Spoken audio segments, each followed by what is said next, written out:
الحمدللہ رب العالمین والصلاة والسلام علی سید الانبیاء والمرسلین اما بعد اعوذ باللہ من الشیطان الرجیم بسم اللہ الرحمن الرحیم والذین هم لأماناتهم وعہدهم راعون صدق اللہ العظیم اللہم صلی علی محمد وعلی آل محمد وبارک وسلم رب اشرح لی صدری ویسر لی امری واحلل عقدۃ من لسانی یفقہوا قولی واجعل لی وزیرا من اہلی آمین یا رب العالمین۔ ناظرین کرام السلام علیکم ورحمۃ اللہ وبرکاتہ۔ الحمدللہ کیو ٹی وی کی خصوصی نشریات آپ ملاحظہ فرما رہے سیدنا عمر فاروق رضی اللہ تعالی عنہ کے تعلق سے، اور ہمارے پروگرام ہے سیرت عمر فاروق رضی اللہ تعالی عنہ کے تابندہ نقوش۔ سیدنا عمر رضی اللہ تعالی عنہ کی سیرت کے کچھ پہلو اور ان پہلو میں سے کچھ نکتے ہیں جن کی یاد دہانی کرانا مقصود ہے میرے لیے، آپ کے لیے، ہم سب کے لیے، تاکہ ایک طرف تو سیدنا عمر رضی اللہ تعالی عنہ کی جو عظمت ہے وہ بھی ہمارے دلوں میں اور بڑھ جائے، اور دوسری طرف ہمارے عمل میں بھی کچھ بہتری اور اصلاح کا پہلو ہوتا چلا جائے۔ آج جن نقطوں پر کلام کرنا ہے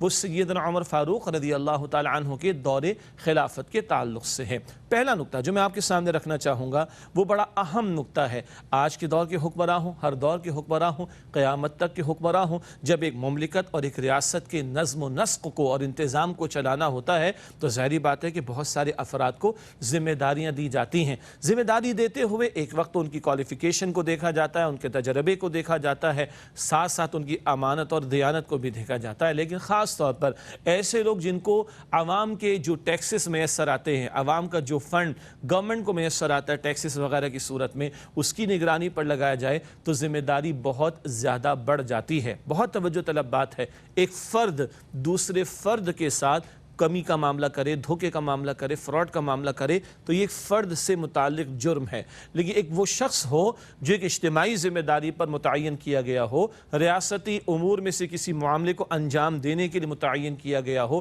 اگر وہ کوئی گڑبڑ کرتا ہے، کوتاہی کرتا ہے، غبن کرتا ہے، دھوکہ کرتا ہے، فراڈ کرتا ہے تو وہ گویا پوری رعایا، پوری قوم کا مجرم ہوتا ہے۔ چنانچہ ایسے ذمہ داران کے تعین کرنے والے جو حکمراں ہوں ان پر بہت بہت بہت بھاری ذمہ داری عائد ہو جاتی ہے۔ سیدنا عمر رضی اللہ تعالیٰ عنہ کے تعلق سے دو تین نقطے میں آپ کے سامنے رکھوں۔ پہلا نقطہ، جب کسی کو ذمہ داری عطا کرتے تو بہت اہم نقطہ جو اس کے سامنے رکھتے وہ اللہ کا خوف اور نمازوں کا اہتمام۔ چنانچہ خطوط روانہ کرتے وہ اپنے عمال کو، ذمہ داروں کو جو مختلف مقامات پر ذمہ داریوں پر فائز ہوا کرتے تھے، اور فرماتے کہ تمام امور میں ایک اہم ترین معاملہ وہ اللہ کے حضور جھکنا، اللہ کے حضور نماز کے لیے کھڑا ہونا ہے، اور اگر اس میں کوتاہی تو سارے معاملات میں کوتاہی ہو جائے گی۔ قرآن حکیم بھی اہل اقتدار کے لیے جو اہم ترین نقطہ سب سے پہلے بیان کرتا ہے وہ نماز کے متعلق ہے۔ سورہ حج آیت نمبر 41 میں ذکر آئے کہ الذین امکناہم فی الارض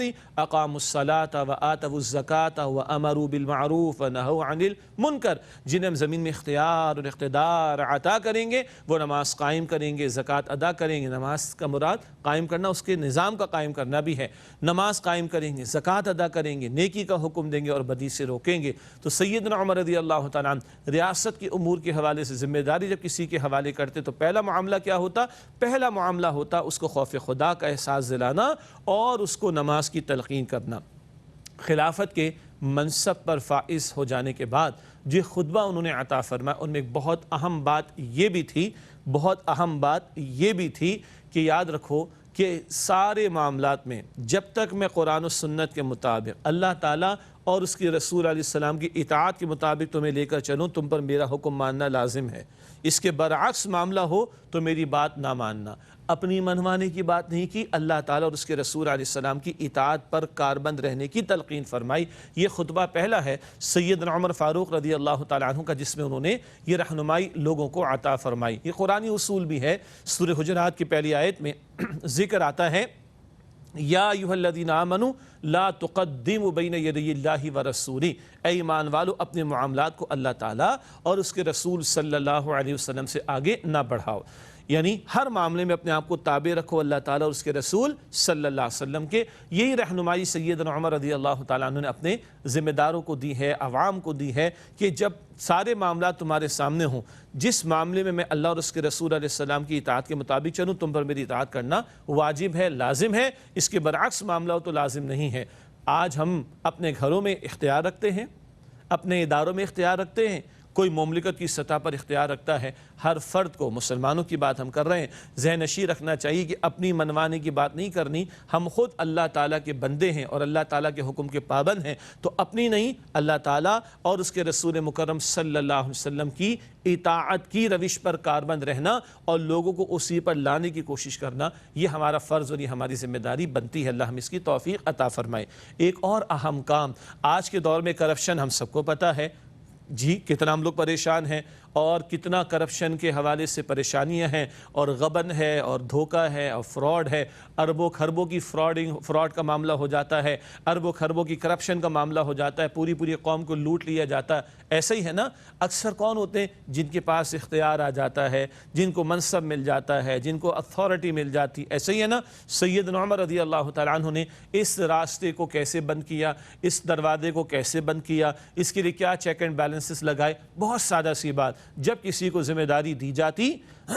تو اس سے پوچھا جاتا کیا ہے بھائی تمہارے پاس، مکان ہے، کوئی جائیداد ہے، کوئی سواری ہے، کتنے گھوڑے، اس زمانے میں گھوڑے اور اونٹ کا معاملہ ہوتا تھا، کتنے گھوڑے تمہارے پاس ہیں، کتنے اونٹ تمہارے پاس ہیں، کتنے مکان، کتنی زمین تمہارے پاس ہے. یہ سب ریکارڈ کا حصہ ہوتا. جی آج تو کمپیوٹرائزیشن کا دور ہے، اس زمانے میں بھی ریکارڈ رکھا جاتا تھا، ریکارڈ کیپنگ بھی ہوا کرتی تھی اور ایک بندے کی انڈیویجول فائل بھی، پرسنل فائل بھی مینٹین ہوا کرتی تھی. چنانچہ جب ذمہ داری دی جاتی تو یہ اکاؤنٹ کھول دیا جاتا یا یہ ریکارڈ رکھ لیا جاتا کہ جن صاحب کو ذمہ داری دی گئی ان کے پاس کیا ہے. چنانچہ جب ذمہ داری مکمل ہوتی یا تو کسی سے ذمہ داری واپس لے لی جاتی تھی یا کسی کو معزول کیا جاتا تھا، تو پھر کیا ہوتا، پھر یہ ہوتا تھا کہ پوچھا جاتا بھائی اب تمہارے پاس کیا ہے. جب تمہیں ذمہ داری دی گئی تھی تو یہ تھا، یہ مکان تھا، یہ جائیداد تھی، یہ زمین تھی، یہ تمہارے پاس جانور تھے، آج تمہارے پاس کیا ہے. اگر وہ خلاف معمول ہوتا تو پوچھ گچھ کی جاتی نا کہ تمہارا وظیفہ تو اتنا تھا، تمہارا مشاہرہ تو اتنا تھا، تم کہاں سے لے کر آئے ہو. سوچئے جب وقت کا حکمراں اس بات کی فکر کرے گا کہ اس کو خود اللہ تعالیٰ کو جواب دینا ہے، وقت کا حکمراں اس بات کی فکر کرے گا کہ اپنی رعایا کے بارے میں وہ اللہ تعالیٰ کے ہاں جواب دہ ہے، اور وقت کا حکمراں پھر اس ذمہ داری اور احساس کے ساتھ اپنے عمال، ذمہ داران کو جو بھی رسپانسبلٹیز پر فائز کیے جانے والے ہیں ان پر یہ چیک اینڈ بیلنسز لگے گا تو پھر رکھے گا انشاءاللہ تعالیٰ. تو پھر وہ نہیں ہوگا جو آج ہم دیکھ رہے ہوتے ہیں. رہتے دنیا کے لیے، رہتی دنیا تک کے آنے والوں کے لیے یہ بہت ہی تابندہ نقش ہے جو سیدنا عمر فاروق رضی اللہ تعالیٰ عنہ کی فراست کا ایک بڑا شاہکار ہے کہ جن لوگوں کو ذمہ داری دی جا رہی ہے ان ذمہ داریوں کے حوالے سے جن کو ذمہ دار بنایا گیا ان کا اکاؤنٹ مرتب ہوتا تھا، ان کی فائل مینٹین ہوتی تھی، ان کا ریکارڈ رکھا جاتا تھا. ایک اور اہم معاملہ، سیدنا عمر رضی اللہ تعالیٰ عنہ نے ایسا نہیں کیا کہ ذمہ داریاں دے کر فراغت کا معاملہ ہو گیا اور اس کے بعد سارا کچھ آٹومیشن پر چلا گیا اور وقت کے حکمراں کو اور رعایا کے ذمہ دار کو اور مسلمانوں کے امیر و خلیفہ کو کچھ پتہ ہی نہیں. انہوں نے پورا ایک سسٹم بنایا تھا اور صرف یہ ایک خطے یا مدینہ شریف تک محدود نہیں تھا، جتنے بھی صوبے تھے اور 3 بر اعظموں کے آس پاس تک ہمارے ہاں یہ کہیے کہ خلفاء راشدین کے دور میں مسلمانوں کی مملکت پھیلی ہے، اتنے بڑے پیمانے پر ایک سارا رپورٹنگ کا سلسلہ ہوا کرتا تھا. ایک طرف سیدنا عمر رضی اللہ تعالیٰ عنہ نے کچھ لوگوں کو ڈیلیگیٹ کر رکھا تھا کہ جن ذمہ داروں کو ذمہ داریاں دی گئی ان کے بارے میں رپورٹنگ کا سلسلہ اختیار کیا جائے. آج جو کارپوریٹ سیکٹر میں کہا جاتا ہے کہ ایک ڈیش بورڈ ہوتا ہے، ہر چیز آپ کے سامنے ہوتی ہے، آپ نے نیچے لوگوں کو ذمہ داریاں دی ہیں، ان کو ڈیلیگیٹ بھی کیا ہے، اب ان کی رپورٹنگ بھی آ رہی ہے. اور خاص طور پر جو حکمران ذمہ داریاں ایسے لوگوں کو دے رہے یا ذمہ داریاں وہ دے رہے جو عوام سے متعلق ہیں، جو رعایا سے متعلق ہیں، رعایا کے حقوق سے متعلق ہیں، اس میں حساسیت کا معاملہ زیادہ ہونا چاہیے. اللہ تعالیٰ کے یہاں جواب دہی کا احساس ان کو ستایا کرتا تھا، پریشان کیا کرتا تھا، بے چین کیا کرتا تھا، اس لیے انہوں نے سارا انتظام کیا. تو میں عرض کر رہا تھا جس طرح کارپوریٹ سیکٹر میں ایک ڈیش بورڈ کا تصور ہوتا ہے کہ جو بھی ایک صاحب ذمہ دار ہیں، چیف ایگزیکٹو ہیں، ان کے پاس تمام رپورٹس کی ایک سمری سامنے آ جاتی ہے. تو سیدنا عمر رضی اللہ تعالیٰ عنہ نے یہ ڈیلیگیشن بھی کر رکھی تھی کہ عمال اور ذمہ داران کی رپورٹنگ بھی اوپر آتی رہے. پھر حج کا موقع آتا تو ساری مملکت کے کونے کونے سے مسلمان آیا کرتے تھے. سیدنا عمر رضی اللہ تعالیٰ عنہ پوچھا کرتے تھے اگر کسی علاقے کے بارے میں کوئی شکایت پہنچ رہی ہے، کسی علاقے کے بارے میں کسی ذمہ دار کے حوالے سے اس کا غیر ذمہ دارانہ رویہ اس کا تذکرہ آ رہا ہے، تو سیدنا عمر فاروق رضی اللہ تعالیٰ عنہ کیا کرتے، وہ آپ اس ذمہ دار کو بلاتے اور اس سے اس کی پوچھ گچھ بھی کیا کرتے تھے. تھے۔ یہ میں نے عرض کرنا چاہا کہ آج ذمہ داریاں جن کے پاس حکمرانی کی ہیں، اگر وہ سیدنا عمر فاروق رضی اللہ تعالی عنہ سے یہ رہنمائی حاصل کریں تو مملکت کی رعایا کے حقوق کی پاسداری اور ان کی جان مال کی حفاظت اور صحیح طور پر مملکت کے نظم و نسق کو چلانا وہ بہت زیادہ انشاءاللہ تعالی ان کے لیے آسان ہوگا۔ جہاں یہ حکمرانوں کے لیے اہم ہے،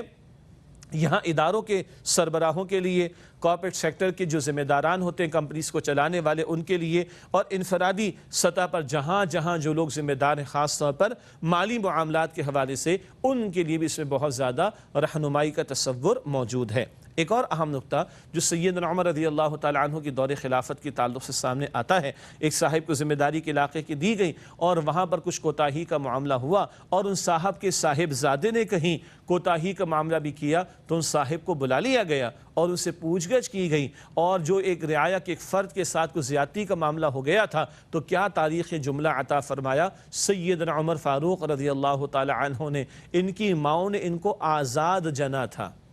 سبحان اللہ، ان کی ماؤں نے ان کو آزاد جنا تھا، تم نے اپنا غلام ان کو کب سے بنا لیا؟ اللہ اکبر کبیرہ، یہ بندے رب کے بندے ہیں، ان کو بندہ اللہ کا بندہ ہے، تم نے اپنا غلام کب سے بنا لیا؟ یہ تاریخی جملہ ہے سیدنا عمر فاروق رضی اللہ تعالی عنہ کا۔ یہ وہ حریت کا درس ہے، یہ وہ اس معنی میں آزادی کا درس ہے کہ بندے بندوں کے غلام نہیں ہیں، بندے رب العالمین کے غلام ہیں، اور یہی اسلام کی شان ہے، یہی نبی مکرم علیہ السلام کی محنت تھی، یہی صحابہ کرام رضی اللہ تعالی عنہ کی سٹرگل تھی، یہی خلفائے راشدین کے دور کی خلافت کی خصوصیات میں سے خصوصیت ہے کہ بندے رب کے بندے بنے، بندے بندوں پر حاکم نہ بنے، اور بندوں کو بندوں کی غلامی سے نکال کر رب العالمین کی غلامی میں لے کر آیا جائے۔ ایک اور پہلو جو بڑی شاندار بات ہمارے سامنے آتی ہے، حضرت عمر فاروق رضی اللہ تعالیٰ عنہ کے دور خلافت کے اندر سارے پہلو یکجاں تھے اور یکجا تھے۔ کیا مطلب؟ ایک طرف سیدنا عمر رضی اللہ تعالیٰ عنہ بیت المال کا نظم بھی دیکھ رہے ہیں، رعایا کی کفالت بھی کر رہے ہیں، تو دوسری طرف فتوحات کا ایک عالم ہے جو حضرت عمر فاروق رضی اللہ تعالیٰ عنہ کے دور میں مسلمانوں کو میسر آئی۔ ان فتوحات کے لیے افواج کی تیاری، چھاونیوں کا قیام ہے، اور وظائف کا مقرر کیا جانا ہے فوجیوں کے لیے، ان کی چھٹیوں کا بندوبست بھی ہے۔ اس سارے معاملے کو ایک پورے نظم کے تحت لے کر آنا، یہ دور خلافت راشدہ میں سیدنا عمر فاروق رضی اللہ تعالی عنہ کے دور میں ہو رہا ہے۔ مصر کے علاقے سے اللہ اکبر کبیرہ جہازوں پر سامان کا لوڈ ہونا اور ایک قریبی بندرگاہ پر اس کا جو ہے وہ اترنا، اور وہاں سے گھوڑوں پر اور جو ہے وہ بلکہ اونٹوں پر کہیے کہ لاد کر مدینہ شریف لے کر آنا، مصر سے مدینہ شریف، اللہ اکبر کبیرہ۔ اس دور میں یہ سارا ٹرانسپورٹیشن کا معاملہ سب کچھ چل رہا ہے، وہاں ڈاک کا بندوبست بھی ہے، سبحان اللہ، اور سرائے بھی قائم کیے جا رہے ہیں، مسافر خانے بھی قائم کیے جا رہے ہیں۔ یہ تو آج ہم دیکھ رہے ہیں نا کہ آج ایک مملکت کے اندر یا 2-3 ممالک کے درمیان سڑکوں کا جال بچھایا جانا اور ان کے لیے سٹاپ اوور کی ارینجمنٹس کو پرووائڈ کیا جانا، ان کے حقوق کی پاسداری کا معاملہ کرنا، ان کی پروٹیکشن کرنا وغیرہ وغیرہ، یہ تو آج ہم 21ویں صدی عیسوی میں دیکھ رہے ہیں۔ یہ 14 صدیوں پہلے یہ بر اعظم پر پھیلی ہوئی دور خلافت کی اسلامی مملکت، اس کے یہ خوبصورت تابندہ نقوش ہیں جو آج تاریخ کا حصہ ہیں، اور آج بھی اور قیامت تک آنے والے بھی اگر اپنی مملکتوں کو چلانے کے لیے کچھ لینا چاہیں گے تو جیسے اسکینڈینیوین کنٹریز کے بارے میں ذکر آتا ہے کہ وہاں سوشل ویلفیئر کا کانسیپٹ ہے اور لوگوں کی کفالت کا کانسیپٹ ہے اور لوگوں کے لیے الاؤنسز کا کانسیپٹ ہے، تو ان کو بھی کہنا پڑتا ہے کہ یس وی آر فالوئنگ دی عمرز لا، ہم عمر فاروق رضی اللہ تعالیٰ عنہ کے دیے ہوئے قوانین ہی کو فالو کر رہے ہیں۔ چنانچہ اس اعتبار سے جان لیجئے کہ سیدنا عمر فاروق رضی اللہ تعالیٰ عنہ ایک طرف بیت المال کا انتظام، کشت کا عمل، رعایا کا معاملہ، لوگوں کی جو ہے وہ شکایتوں کے سننے کا معاملہ، اور دوسری طرف فتوحات کا ایک طویل سلسلہ ہے اور اس کے لیے افواج کی پوری تیاری ہے، راتوں کو اللہ کے حضور قیام ہے، تو امامت کا بھی منصب ہے اور عیدین بھی پڑھانا، جمعے کی خطابت بھی کرنا، یہ ساری یکجائی ایک شخصیت کے اندر دکھا دے رہی ہے۔ چنانچہ اللہ کے پیارے نبی علیہ السلام، وہ آپ تو امام الانبیاء ہیں صلی اللہ علیہ وسلم، اور آپ کے تربیت یافتہ لوگوں میں یہ مجموعی طور پر یہ اوصاف کا جمع ہو جانا یہ تربیت نبوی صلی اللہ علیہ وسلم کا شاہکار ہے۔ اللہ تعالیٰ نبی مکرم علیہ السلام اور آپ کے پیارے صحابہ رضی اللہ عنہ مجمعین پر اپنی کروڑ رحمتیں نازل فرمائے اور ان کے نقش قدم پر ہمیں چلنے کی توفیق عطا فرمائے، آمین یا رب العالمین۔ وآخر دعوانا ان الحمد للہ رب العالمین، والسلام علیکم ورحمۃ اللہ وبرکاتہ۔